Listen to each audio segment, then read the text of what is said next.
Bismillahirrahmanirrahim. Assalamualaikum warahmatullahi wabarakatuh. Alhamdulillahi rabbil alamin. Wal 'aqibatu lil muttaqin. Wala 'udwana illa 'alal zalimin.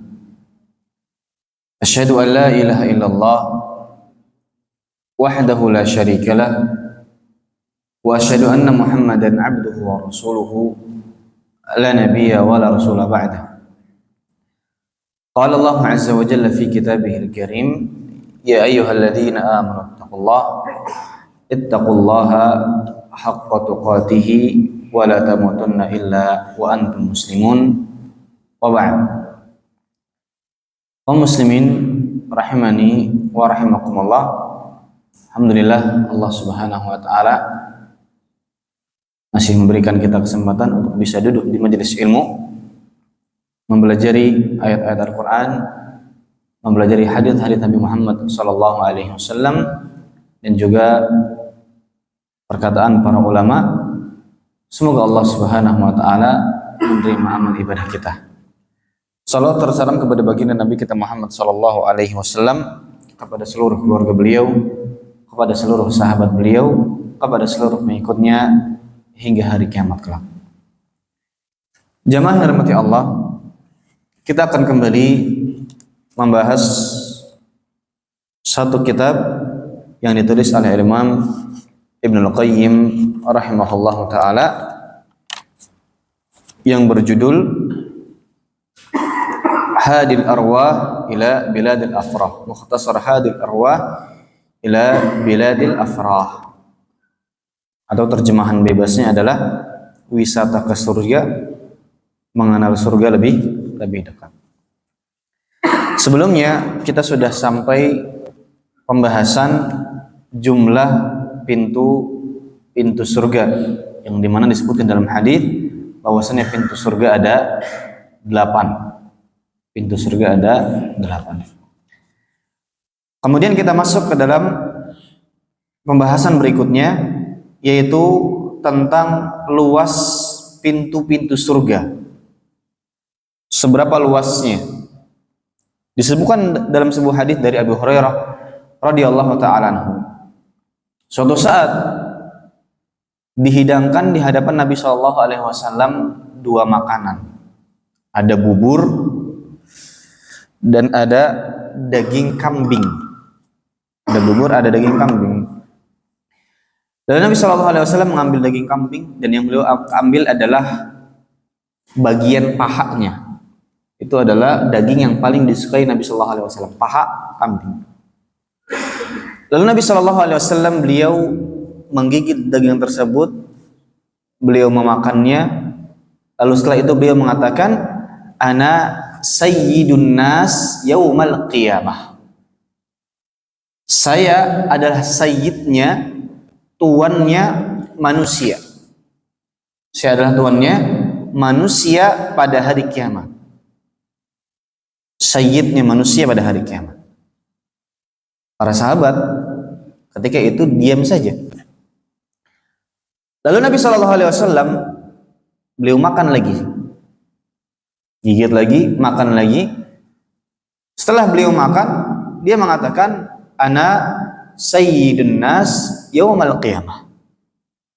Saya adalah tuannya manusia, pemimpinnya manusia, penghulunya manusia pada hari kiamat. Nabi SAW ketika mengatakan ini, Ana sayyidun nas yaumal qiyamah, para sahabat diam, gak ada yang bertanya. Nabi heran, ini kok para sahabat diam? Lalu Nabi SAW, kenapa kalian tidak bertanya? Kenapa kalian tidak bertanya bagaimana Nabi SAW bisa menjadi sayyidnya seluruh manusia? Ala taqulu kaif? Lalu para sahabat baru bertanya, kaifa ya Rasulullah? Bagaimana wahai Rasul? Bagaimana engkau bisa menjadi sayyidnya manusia pada hari kiamat? Lalu Nabi SAW beliau bercerita, yaqumun nasu li rabbil alamin fayusmi'uhumud da'i wa yanfudhuhumul basar. Manusia pada hari kiamat dikumpulkan oleh Allah Subhanahu wa taala dan berdiri di hadapan Allah Azza wa Jalla. Ini ketika di padang mahsyar manusia dibangkitkan oleh Allah Subhanahu wa taala hufatan, uratan, burlan, buhma. Tidak berpakaian, tidak berhitan, tidak beralas kaki. Allah Subhanahu wa taala datang, wa jaa rabbuka wal malaku saffan saffa, waji'a yawma idzin bi jahannam yawma idzin yatadhakkarul insanu wa anna dzikra. Allah datang bersama malaikatnya bersaf-saf. Allah Subhanahu wa taala datangkan neraka jahanam. Jadi manusia ketika itu Allah datang, hanya saja melihat Allah datang itu bukan dalam keadaan yang baik, tapi dalam keadaan suatu yang menakutkan. Terlebih Allah mendatangkan neraka jahanam. Disebutkan dalam sebuah hadis bahwasanya neraka ditarik oleh 70.000 malaikat dari 70.000 tali kekang. Jadi ada 70.000 tali kekang, di setiap talinya ada 70.000 malaikat. Total berapa? 4,9 miliar malaikat. Narik neraka jahanam. Betapa dahsyatnya hari itu. Allah Subhanahu wa taala menyeru manusia, dan manusia ketika itu melihat Allah Subhanahu wa taala bukan dalam keadaan yang baik. Beda ketika di surga, beda. Mereka semua takut ketika itu. Kemudian Nabi sallallahu alaihi wasallam menjelaskan tentang hadis syafaat. Yang mana saking dahsyatnya ketika itu manusia minta cepat-cepat untuk dihisab. Gimana tidak?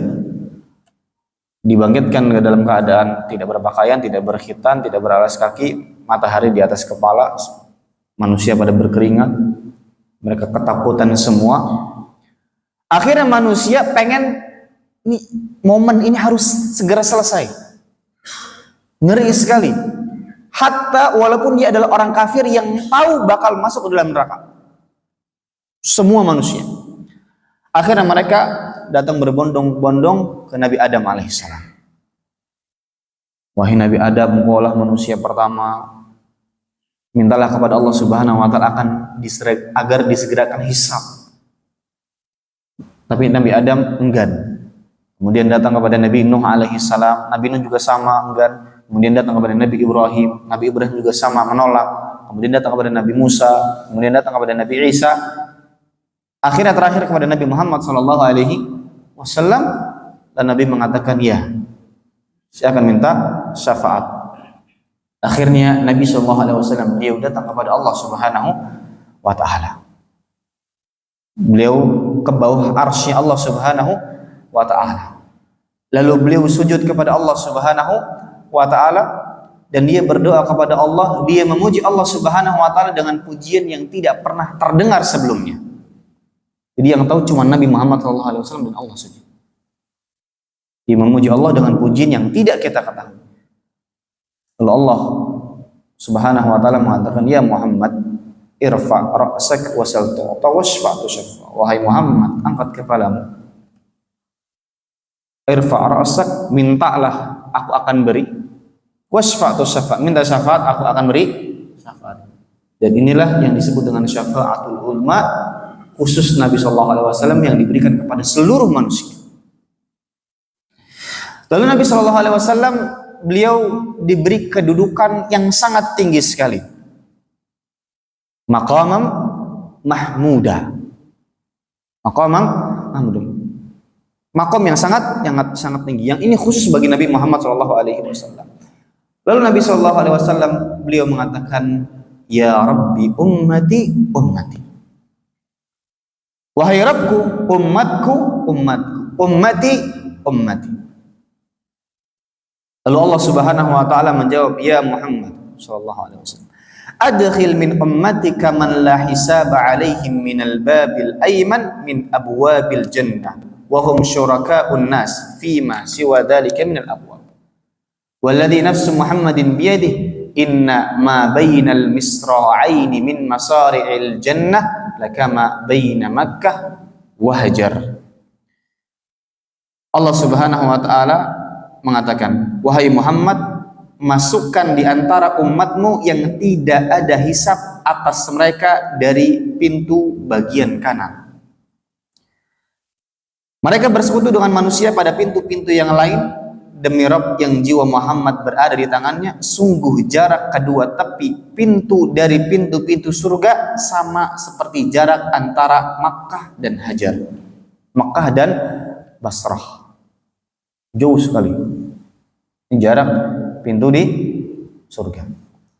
Dalam hadis yang lain, Nabi SAW beliau mengatakan, antum mufuna sab'ina ummatan antum khairuha wa akramuha 'ala Allah wa ma baina misra'aini min masari'il jannah masiratu arba'ina sanah wa la ya'tiyanna 'alaiha yaumun wa huwa kabir. Kalian mencukupkan 70 umat, kalian yang terbaik di antaranya dan paling mulia di sisi Allah Azza wa Jalla. Jarak antara kedua tepi pintu surga sama seperti perjalanan 40 tahun antara pintu surga. Tepi surga dari kanan yang ke kiri. Jaraknya 40 tahun. Sungguh akan datang padanya suatu hari yang ia penuh sesak. Jadi dimasuki oleh banyak manusia. Jadi itu apa? Luasnya pintu surga. Antara Makkah dengan Basrah, dalam hadits yang lain perjalanan 40 tahun. Dan manusia, orang-orang yang beriman kepada Allah akan masuk lewat pintu tersebut. Kemudian bagaimana bentuk pintu-pintu surga dan daun pintunya? Gimana bentuknya? Dikisahkan oleh Al-Hasan Al-Basri, beliau mengatakan, Allah Subhanahu wa taala berfirman, mufattahatan lahumul abwab, terbuka bagi mereka pintu-pintu. Maksudnya pintu-pintu itu dapat dilihat. Orang yang di luar bisa melihat ke dalam, orang yang di dalam bisa melihat keluar. Mungkin bahasa kita apa? Transparan ya. Kayak seperti kaca. Kalau zaman dulu mungkin agak nggak kebayang, tapi zaman sekarang mungkin rada terbayang. Sekarang banyak pintu-pintu kaca. Pintu masjid juga pintu kaca. Mereka bisa berbicara dan bisa diajak bicara. Bisa berbicara dan bisa diajak bicara. Mungkin hidup. Allahu a'lam bishawab. Kalau zaman sekarang kita bisa melihat hal tersebut, hal seperti itu. Pintu bisa bicara. Ada pintu otomatis yang kita bisa ngomong. Ya, ada. Ini pintu surga bisa bicara dan bisa diajak bicara. Mengerti apa yang dikatakan kepadanya. Terbukalah, tertutuplah. Sini pintu otomatis, tinggal kita ngomong. Buka, buka. Tutup, tutup. Hadis Nabi Shallallahu Alaihi Wasallam, beliau pernah bersabda, "Fa'akhudhu bihalqati babil jannah fa'uqati'uha." Aku memegang daun pintu surga, lalu aku memutarnya. Memegang pintu surga, lalu aku memutarnya. Hadis ini sangat tegas menunjukkan bahwa ia adalah daun pintu yang dapat diindra, digerakkan dan diputar. Ini gimana? Allahu a'lam bishawab. Orang pintunya saja luasnya perjalanan 40 tahun. Gimana perjalanan 40 tahun segede apa? Lalu bisa dilihat dari luar, dari dalam, bisa kita ajak bicara dan otomatis buka, tutup. Nah, kebayang gimana bukanya? Pintu apa? Pintu geser atau pintu buka tutup? Allahu a'lam bishawab. Apakah pintu tiba-tiba menghilang? Allahu a'lam bishawab. Iya. Kalau penasaran, ya kita harus beramal soleh agar bisa melihat pintu tersebut dan bisa masuk ke dalam surga tersebut. Itu tadi pintunya, luasnya, bentuknya. Lalu sekarang kuncinya. Apa kunci surga? Nabi SAW beliau pernah bersabda, miftahul jannah syahadatu an la ilaha illallah. Kunci surga adalah syahadat la ilaha illallah. Bersaksi bahwasanya tidak ada sesembahan yang berhak disembah selain Allah Azza wa Jalla. Miftahul jannah. Dalam riwayat lain, mafatihul jannah. Kunci-kunci surga. Kunci-kunci surga adalah kalimat la ilaha illallah. Sebagian ulama menjelaskan miftahul jannah la ilaha illallah. Kunci surga adalah kalimat la ilaha illallah. Dan amal soleh adalah gigi-gigi dari kunci tersebut. Kita kalau lihat kunci ada gigi-giginya. Ini kalau giginya nggak ada, nggak bakal bisa dibuka. Atau ada yang patah satu saja, tidak akan bisa dibuka. Sebagian ulama mengatakan kunci surga adalah la ilaha illallah, adapun gigi-giginya adalah amal soleh. Kalau seandainya seseorang dia sekadar mengucapkan kalimat la ilaha illallah tapi tidak beribadah kepada Allah, sama saja percuma. Orang-orang yang mereka meyakini diri mereka muslim tapi tidak sholat, sama saja. Bahkan para ulama menjelaskan orang yang meninggalkan sholat dengan sengaja, apalagi sampai meyakini sholat itu tidak wajib, maka kufur secara ijma' kaum muslimin, bahwasanya dia keluar dari agama Islam. Kemudian Al-Imam Ibnu Qayyim rahimahullah taala, beliau menjelaskan bahwasannya segala sesuatu itu ada kuncinya. Segala sesuatu ada kuncinya. Nabi SAW beliau mengatakan miftahus sholati at-tahur. Kunci salat adalah bersuci. Miftahus shalah at-tahur. Kunci salat adalah bersuci. Seseorang dia kalau pengen salat tapi nggak wudu atau tidak mandi junub, maka salatnya tidak akan sah. Berapa lama pun salatnya dan berapa khusyuk pun salatnya, sekhusyuk apapun, kalau dia nggak wudu sama saja salatnya tidak akan sah. Kemudian Al-Imam Ibnu Qayyim rahimahullah taala, beliau memberikan contoh-contoh terkait kunci-kunci kebaikan. Dan ini bisa dikatakan hikmah yang ditulis oleh Imam Ibnu Qayyim rahimahullah. Kata beliau rahimahullah, kunci haji adalah berihram. Inti dari haji adalah ihram. Kunci dari kebaikan adalah kejujuran. Kunci dari kebaikan adalah kejujuran. Seseorang kalau sudah tidak jujur, udah hilang kebaikan dari dirinya. Seseorang ingin mendapatkan banyak kebaikan, maka intinya adalah dia harus jujur. Jujur dalam hatinya. Jujur dalam hatinya. Syekh Shalih Al-Utsaimin beliau mengatakan, usduq ma'allah yasduqukallah. Usduq ma'allah yasduqukallah. Jujur sama Allah Subhanahu wa taala, maka Allah Subhanahu wa taala akan jujur sama kamu. Jujur sama Allah, maka Allah Subhanahu wa taala akan jujur sama. Dalam beribadah kepada Allah kita harus jujur. Dalam menginginkan sesuatu kita harus jujur. Menuntut ilmu kita harus jujur.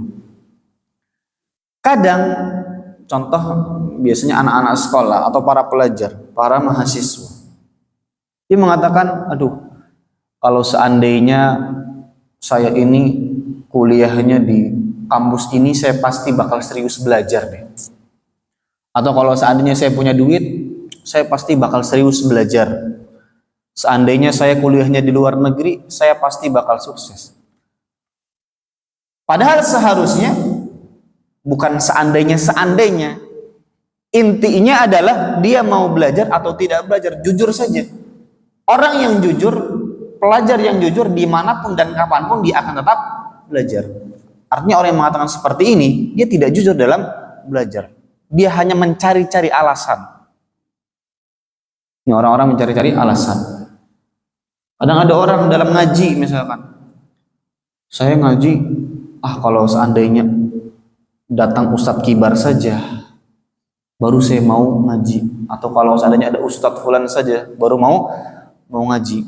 Padahal ketika Ustadz itu datang, dia juga sama tidak ngaji. Akhirnya beralasan. Padahal kalau dia betul-betul jujur ingin mendapatkan ilmu, siapapun yang menyampaikan, selama yang menyampaikan adalah Ahlus Sunnah wal Jamaah, menyampaikan Al-Quran dan Sunnah Nabi SAW menurut pemahaman para salafus saleh, yang disampaikan Al-Quran dan Sunnah, dia tetap akan belajar. bukan nunggu. Ini usduq ma'allah yasduqukallah. Pintu segala kebaikan adalah kejujuran. Pintu surga adalah tauhid. Kunci surga adalah tauhid. Kunci ilmu adalah bertanya dan mendengar. Baik dalam bertanya dan baik dalam mendengar. Jadi ternyata bukan sekedar bertanya, tapi baik dalam bertanya. Kadang ada orang memberikan pertanyaan, tapi justru malah menimbulkan persengketaan. Ada orang seperti itu. Atau baik dalam mendengar. Karena ada orang duduk di majelis ilmu, badannya duduk, tapi nggak tahu telinganya kemana. Tidak mendengarkan. Ini cara dapat ilmu, bertanya dengan cara yang baik dan mendengar dengan pendengaran yang baik. Cara dapat ilmu. Ketika Ibnu Abbas radhiyallahu taala anhu, beliau ditanya, "Bagaimana kamu bisa dapat ilmu? Masih anak kecil tapi ilmunya sudah Masya Allah seperti para ulama." Lalu dia menjawab, "Bilisanin sa'ul, qalbin aqul, wa lisanin sa'ul." Hati yang selalu berpikir dan lisan yang selalu bertanya. Intinya bertanya dan bertanya. Itu kunci ilmu. Kemudian kunci kemenangan dan keberhasilan adalah sabar. Kunci sukses adalah sabar. Ini sukses dunia ataupun sukses akhirat. Ya, terlebih sukses akhirat. Ininya sabar. Kenapa banyak sekarang anak-anak muda mereka pengangguran, mereka tidak sukses dan lain sebagainya? Karena ketika dulu proses belajarnya nggak sabar. Jadi kunci sukses adalah sabar, dunia ataupun akhirat. Kunci nikmat, kunci tambahan nikmat adalah bersyukur. Kalau pingin nikmatnya ditambah, bersyukur. Kunci menjadi wali Allah adalah cinta dan zikir. Al-hubbu wa dzikr. Cinta kepada Allah dan banyak berzikir. Ini yang pingin menjadi wali Allah azza wajalla. Artinya apa? Wali-wali Allah adalah mereka yang beribadah kepada Allah. Bukan seperti kata orang sebagian yang mereka mengatakan ada wali-wali Allah tapi mereka tidak beribadah. Kita lihat saja udah kayak orang gila, tapi dianggap wali. Padahal dia gila, hilang akalnya. Dikatakan dia adalah wali majdzub. Sudah tidak perlu ibadah lagi. Subhanallah. Kita orang normal saja melihat ini orang aneh, tapi dianggap sebagai wali. Makanya wali adalah mereka yang beribadah kepada Allah Subhanahu wa taala. Ini wali bukanlah sekedar yang dia bisa jalan di atas air, yang dia bisa terbang. Orang zaman sekarang, para pesulap-pesulap itu dia bisa terbang, Pak. Bisa terbang pakai trik-trik atau mungkin sihir, Allahu a'lam bishawab. Dia bisa terbang. Apakah kemudian kita katakan wali? Coba lihat saja di YouTube, pesulap bisa terbang, banyak insya Allah, dia bisa terbang. Apakah kita katakan wali yang bisa terbang? Ya, tidak. Wali Allah Azza wa Jalla adalah yang dia senantiasa beribadah kepada Allah, yang dia menjalankan sunnah Nabi Muhammad SAW. Dan ini disebutkan dalam hadits wali. Disebut dalam hadis wali. Ini kita pelajari dalam kitab Al-Arba'in An-Nawawiyah. Dan kewalian yang paling agung adalah istiqamah. Kan wali selalu dikaitkan dengan karomah. Dan karomah yang paling besar adalah luzumul istiqamah. Konsisten. Konsisten ngajinya, konsisten ibadahnya, konsisten zikirnya dan seterusnya. Jadi kalau pengen jadi wali Allah dengan cinta dan berzikir. Kunci keberuntungan adalah takwa kepada Allah Azza wa Jalla. Kunci keberuntungan adalah takwa kepada Allah. Kunci dari taufik adalah harap dan cemas, ar-raja wal khauf. Ingin mendapatkan taufik, maka tingkatkan rasa takut dan tingkatkan rasa harap kepada Allah Azza wa Jalla. Kunci pengabulan adalah dengan berdoa. Pingin apapun, doa kepada Allah Azza wa Jalla. Karena Allah Subhanahu wa taala pasti akan membalas doa kita. Ingat, Allah pasti akan membalas doa kita, hanya saja balasan yang Allah berikan belum tentu sesuai dengan apa yang kita harapkan, tapi kita harus yakin bahwa apa yang Allah berikan itu jauh lebih baik dibandingkan apa yang kita minta kepada Allah Azza wa Jalla. Ada sebuah perkataan yang sangat bagus sekali. Kita ini jauh lebih bahagia, lebih gembira ketika tahu bahwa Allah mengabulkan doa dibandingkan tatkala Allah mengabulkan doa itu sendiri. Bisa dipahami kan? Kita ini jauh lebih bahagia, jauh lebih senang tatkala tahu bahwasannya Allah pasti akan membalas doa hamba-hambanya dibandingkan tatkala Allah mengabulkan doa itu sendiri. Ketika kita tahu makna ini, maka kita tidak akan pernah berhenti untuk berdoa kepada Allah Azza wa Jalla. Dan kita tidak akan pernah isti'jal. Isti'jal itu buru-buru. Ini quotes of the day kalau kata orang zaman sekarang. Kita lebih bahagia tahu Allah pasti membalas doa kita dibandingkan tatkala doa itu dikabulkan oleh Allah Subhanahu wa taala secara langsung. Karena pasti Allah akan balas. Sudah tahu Allah pasti balas, udah senang banget. Tinggal kita berdoa kepada Allah Azza wa Jalla. Jadi kunci pengabulan adalah doa. Yang kebanyakan orang salah adalah dia punya banyak harapan tapi tidak pernah mengangkat tangannya dan tidak pernah berdoa kepada Allah. Saya pengen ini, saya pengen itu, tapi nggak pernah sekalipun berdoa. Ini masalah. Lalu dia mengatakan, kok Allah tidak pernah ya mengabulkan permintaan saya. Padahal dia sendiri nggak berdoa. Doa itu amalan lisan. Yang kita harus minta dengan lisan kita kepada Allah Azza wa Jalla.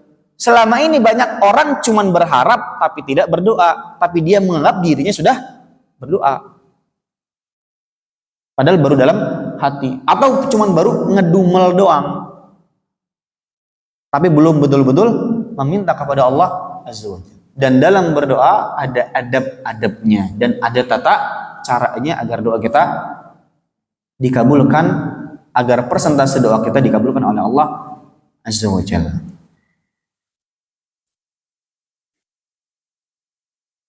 Kemudian kunci keinginan terhadap akhirat adalah zuhud di dunia.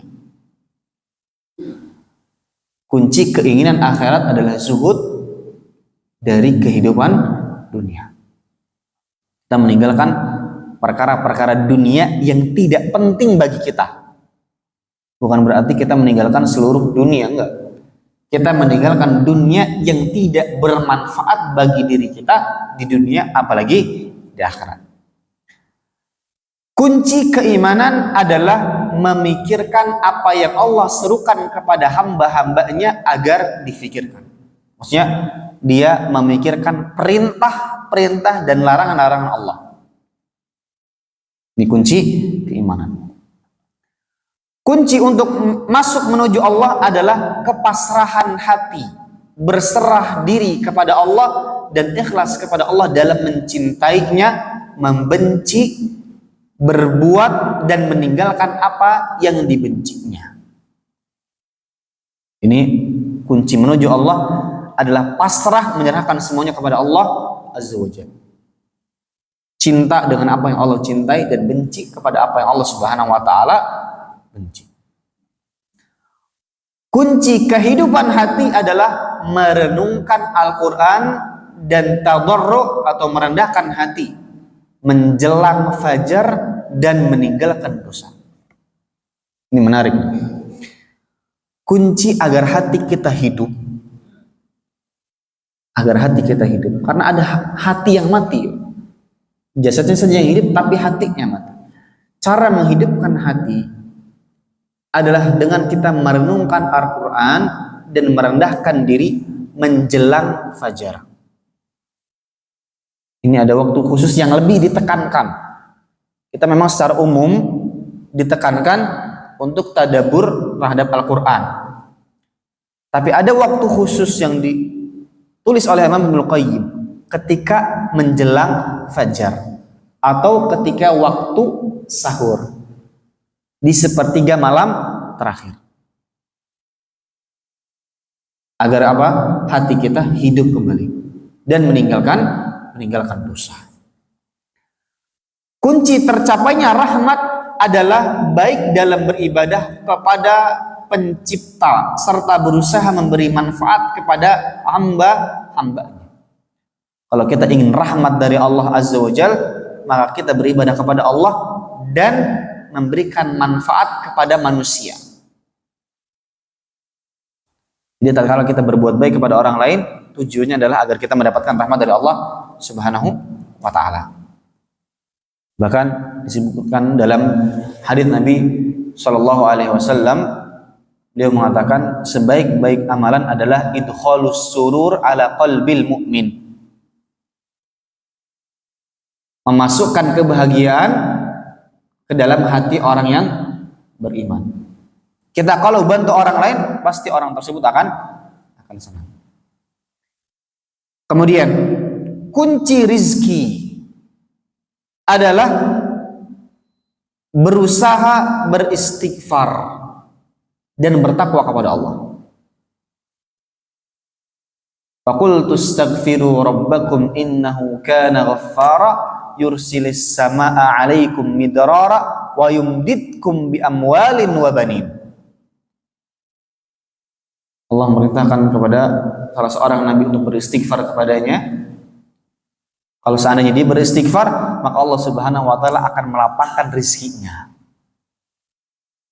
Allah Subhanahu wa Ta'ala berfirman dalam surat Al-Munafiqun, "Wa man yattaqillaha yaj'al lahu makhraja wa yarzuqhu min haitsu la yahtasib." Barang siapa yang bertakwa kepada Allah Azza wa Jalla, Allah akan pasti berikan jalan keluar, dan Allah Subhanahu wa Ta'ala akan berikan dia rizki dari jalan yang dia tidak duga-duga. Uniknya ayat ini Allah Subhanahu wa Ta'ala turunkan di dalam surat At-Tolaq. Apa At-Tolaq? Perceraian. Para ulama menjelaskan kenapa Allah Subhanahu wa Ta'ala mencantumkan ayat wa man yattaqillah yang hebat ini, wa man yattaqillaha yaj'al lahu makhraja wa yarzuqhu min haitsu la yahtasib, di dalam surat At-Tolaq. Apa hubungannya? Para ulama beliau menjelaskan, banyak sekali orang yang dia seharusnya bercerai, ini sudah tidak karuan lagi, misalkan suaminya atau istrinya, terutama istri yang dia takut dicerai sama suaminya atau takut berpisah kepada suaminya karena khawatir kalau seandainya saya tidak bersama dia nanti gimana makan saya, kan gitu. Padahal mungkin suaminya dia sudah jauh dari norma-norma agama, dia tidak menjalankan sholat, sudah wajib dia untuk berpisah nih istri. Tapi dia nggak mau berpisah, kenapa? Takut. Saya kalau seandainya nggak sama dia, nanti gimana makan saya? Nanti gimana anak-anak saya? Apalagi misalkan dia sangat jauh dari orang tuanya, atau dia mungkin sudah tidak punya keluarga lagi. Takut dia tetap bersama suaminya, akhirnya dia tetap bersama suaminya, padahal seharusnya dia sudah berpisah. Dan tolak ini menjadi solusi. Dan Allah Subhanahu wa Ta'ala mencantumkan ayat ini untuk memberikan pesan, jangan takut. Kalau memang harus berpisah, ya berpisah. Urusan rezeki Allah Subhanahu wa Ta'ala yang pasti akan beri. Tinggal kita bertakwa kepada Allah. Wa man yattaqillaha yaj'al lahu makhraja wa yarzuqhu min haitsu la yahtasib. Kadang ada laki-laki juga sama, tidak mau berpisah padahal seharusnya sudah berpisah. Kalau dari hukum agama harus dia berpisah. Dia mengatakan, ada Ustadz, saya kalau nggak hidup sama dia susah. Saya sudah terlanjur cinta sama dia. Saya sudah berpuluh-puluh tahun sama dia. Saya tidak bisa hidup tanpanya. Gimana? Apalagi misalkan istrinya adalah yang kaya misalkan. Dia takut berpisah, takut rezekinya hilang. Makanya Allah mengatakan, "Wa man yattaqillah", jangan takut. Yaj'al lahu makhraja, Allah pasti akan berikan jalan keluar. Allah Subhanahu wa taala pasti akan berikan rezeki dari jalan yang tidak kita duga. Kemudian kunci dari kemuliaan adalah taat kepada Allah dan Rasulnya. Kunci kemuliaan adalah taat kepada Allah dan Rasul. Kunci persiapan untuk akhirat adalah pendek angan-angan. Ini hikmah yang besar. Kunci persiapan untuk akhirat pendek angan-angan, apalagi angan-angan dunia. Kita kalau urusan dunia jangan tinggi-tinggi angan-angannya. Jangan tinggi-tinggi. Kenapa? Itu akan membuat kita pesimis, akan membuat kita sibuk kepada dunia dan lupa kepada akhirat. Akhirnya kita tidak persiapan untuk kehidupan akhirat. Dan kita kalau punya angan-angan tinggi terhadap dunia, selalu bikin stres. Sekarang yang lagi ramai anak-anak muda zaman sekarang itu, mereka nggak sabaran. Mereka tuh pengen banget cepat kaya. Kenapa? Karena melihat di media sosial banyak sekali anak-anak yang kaya. Sekarang kalau kita lihat media sosial, Pak, anak-anak muda umur belasan tahun, umur 20-an tahun, itu mungkin kalau uang kita dikumpulin semua nggak bakal nyampe sama kekayaan dia. Hartanya sudah triliunan, padahal masih sangat muda. Kita mungkin kerja di pabrik kita puluhan tahun, ratusan tahun, nggak sampai segitu. Anak-anak muda melihat seperti itu, wah, dia bisa kaya di umur semuda itu, pengen cepet kaya, akhirnya angan-angan tinggi. Saya harus punya mobil Ferrari, saya harus punya mobil McLaren, saya harus punya Lamborghini, saya harus punya apartemen, seterusnya. Angan-angannya tinggi. Akhirnya dia karena angan-angannya tinggi, kemudian dia tidak sabar pengen shortcut jalan cepat. Main apa? Akhirnya main uang digital, main Bitcoin, main kripto. Terlepas dari hukumnya apa? Terlepas dari hukumnya apa? Main saham biar cepat kaya.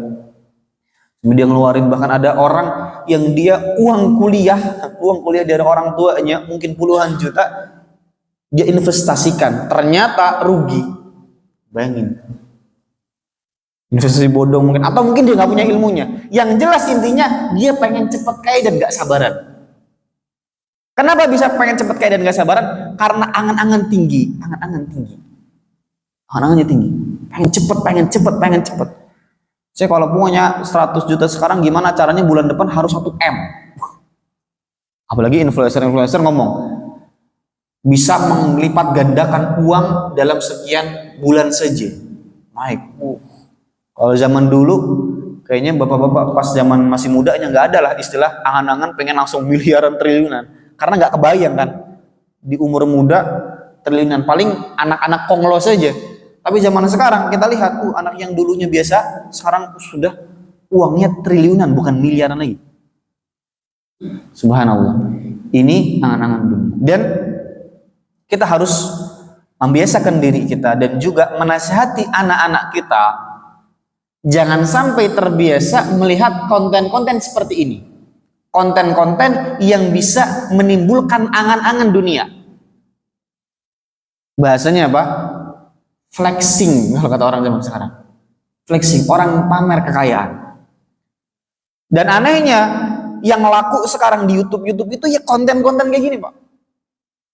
Konten apa? Konten pamer kekayaan. Kemana-mana bawa mobil yang puluhan miliar, subhanallah. Ini, kalau kita terbiasa, atau anak kita terbiasa, nanti dia tidak akan sabar. Apalagi kalau dengar motivasinya, tinggal ikut kelas kita, belajar seperti kita, nanti bakal cepat kaya. Subhanallah. Ini, kalau kita ingin persiapan untuk akhirat, jangan tinggi angan-angan, apalagi angan-angan dunia. Kunci semua kebaikan adalah keinginan terhadap Allah dan negeri akhirat. Kunci kebaikan adalah keinginan terhadap Allah dan negeri akhirat. Dan kunci semua keburukan adalah cinta dunia dan panjang angan-angan. Kunci keburukan adalah cinta dunia dan panjang angan-angan. Ini yang membinasakan manusia. Kemudian kata beliau, ini adalah perkara besar dari ilmu yang paling bermanfaat, yaitu mengetahui kunci-kunci kebaikan dan keburukan. Tidak akan diberi taufik untuk mengetahui dan memeliharanya kecuali siapa yang telah memperoleh keberuntungan dan taufik yang besar. Jadi penting bagi kita untuk tahu kunci-kunci kebaikan dan kunci-kunci keburukan. Dan sudah tadi kita sebutkan apa saja kunci-kunci kebaikan. Sekarang kita akan bahas kunci-kunci keburukan. Kata beliau rahimahullah,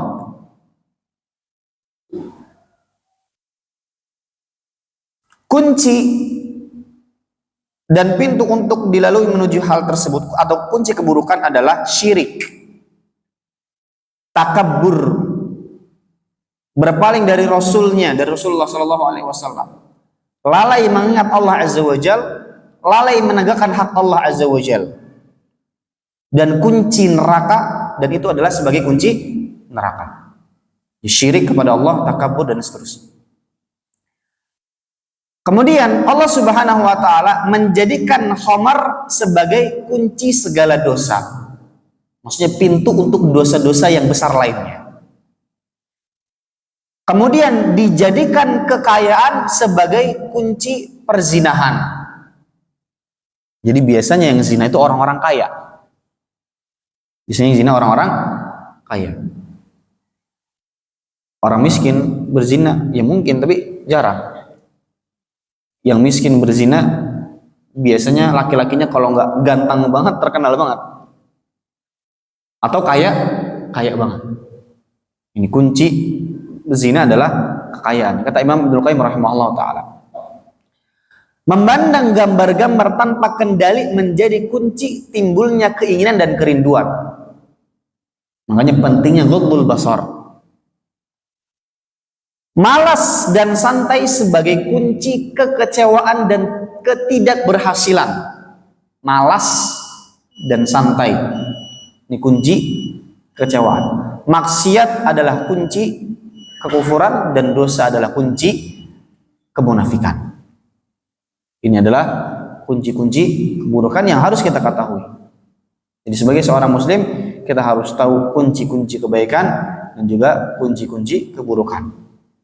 Dan tentunya kita harus berdoa kepada Allah Subhanahu wa taala agar Allah Subhanahu wa taala memudahkan kita untuk bisa mengambil kunci kebaikan tersebut dan menjauhkan diri dari kunci-kunci keburukan tersebut. Mungkin itu yang bisa kita sampaikan pada kesempatan maghrib kali ini. Semoga bermanfaat. Subhanakallahumma wabihamdika asyhadu an la ilaha illa anta astaghfiruka wa atubu ilaik. Wassalamualaikum warahmatullahi wabarakatuh.